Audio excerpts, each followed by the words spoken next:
everyone. We are kicking off the new year with some unfortunate news. Grocery prices are once again rising. According to the 2023 Food Price Report, the average family's food bill is expected to go up by more than $1,000 this year. I know. Our next guest says the good news is that we all have a kitchen appliance that can come to the rescue. So here with money-saving freezer hacks is Zero Waste Chef and Love Food, Hate Waste Canada Ambassador, Christine Tizzard. Nice to see you again. Happy New Year. Happy New Year. Christine, so as we said, the freezer can help us save money. Like, it's this great kitchen tool that not only, freezes things, but a money saver too. Why is it such a money-saving resource? Well, I mean, yes, rising costs of food, economic instability. The one thing that we can always count on is our freezer. Our freezer will significantly extend the life of our food, but it can also reduce almost all of our food waste and, yes, save us money. So we have to start thinking of our freezer as our new best friend. Reduce almost all of our food waste. I can't wait to learn about this. Okay, I think, you are here to enlighten us on all the unexpected things that we can freeze. So what are some things that will blow people's minds? So, typical things that people don't think about freezing. Number one, eggs. Okay, what? So you can totally freeze Not like that, your eggs. though. Not in the shell. Not in the shell like that. Don't do that because the liquid will expand and it'll crack, and that's not what you want.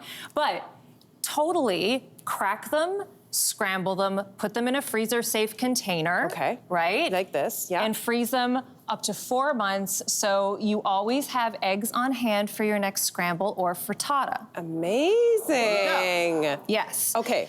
Ginger? The next thing, ginger. So I love my ginger, and I don't put my ginger in the fridge. I put it in the freezer. So ginger can grate more easily when it's frozen, and that way you just take it from the freezer, grate what you want, put it back in the freezer. You always have your ginger on hand. Love it. Yes. Love it. Okay. Now, this is one that I already do. Yes. Nuts. Good. Yes. Yeah. Because I buy in bulk, and it just seems like to be a no-brainer, right? Yeah. Nuts, seeds, flax seeds, hemp seeds, all of these things, very expensive food items. So when they're on sale, I buy them in bulk. I put a little bit in the pantry, but I freeze the rest. You can freeze your nuts and seeds for up to 2 years. Okay.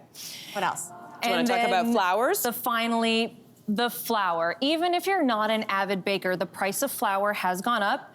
Alternative flours, especially like your nut flours, your coconut flours, all these things go rancid more quickly in the pantry. You can freeze all of your flours for at least a year. And that way you always have it on hand. How long does it last out of the freezer, though? Because there's some bags of flour that I've had for it's more like the opened, like almond flours and things like that, right? Yes. So once opened I always just throw them in the fridge, and that way I know I always have it, right? So yeah. Okay, so let's talk about produce. How can freezing produce help save money? So did you know that you can freeze citrus fruit whole? No. I did not. No problem. And so with the unthawing, it doesn't get weird? So, I mean, typically you're buying citrus fruit, maybe not oranges and stuff, but typically lemons, limes, I'm using for their juice or zest anyways. Yeah. Yes. Yeah. So they zest easier when they're frozen, and once they're thawed, you get way more juice. Oh, okay. Yes. So this way, let's say you're gonna go on vacation, or it's starting to go like a little soft, throw them in the freezer. You will never have to throw them out. Okay, tomatoes. What the heck? Same with tomatoes. This is this is not amazing. This is what tomatoes. Yeah, I mean, I always seem to buy too many tomatoes, or they don't get used up, and this is my lazy way of always never throwing out a tomato, because just put them in a freezer-safe bag, whole.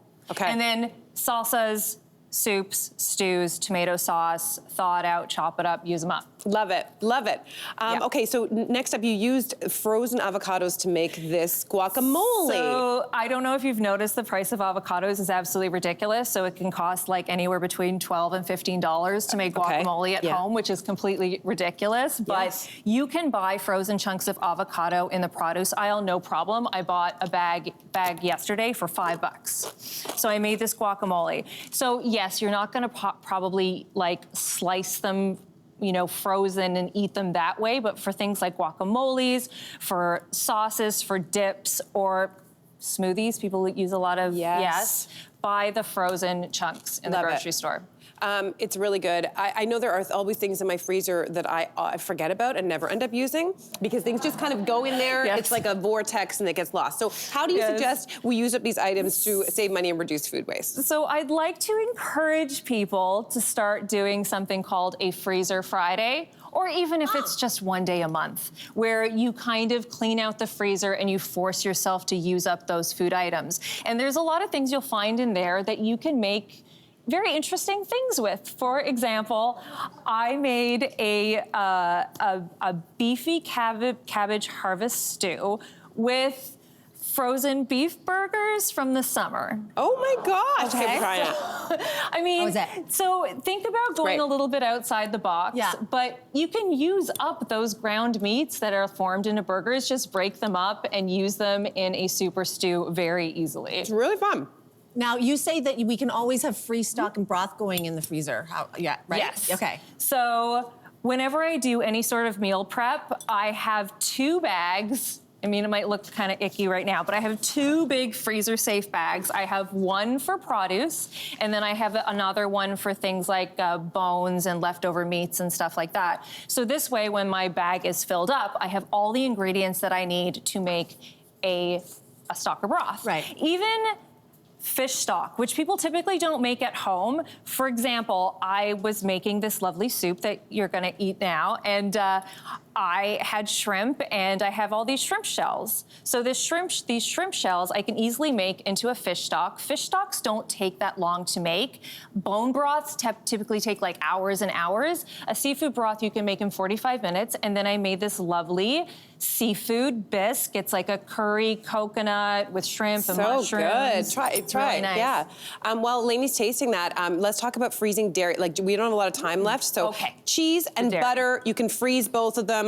What? Yes, when I'm in the grocery store, the first thing I look at is if butter's on sale, because I love butter and I'm like a butter hound. So if it's on sale, I'm buying a lot of it and I'm freezing it. Great. You can freeze it easily. And cheeses too, believe it or not, you can freeze cheese. For all those cheese purists out there, I'm very sorry, but for bulk cheeses, like the big ones that you buy on sale, like cheddars and mozzarellas that you're using in casseroles and mac and cheeses, you can store these cheeses. You can even grate it and then store it in the freezer and then use it that way. Got it. So great. Christine, thank you so much for helping us save with these great tips.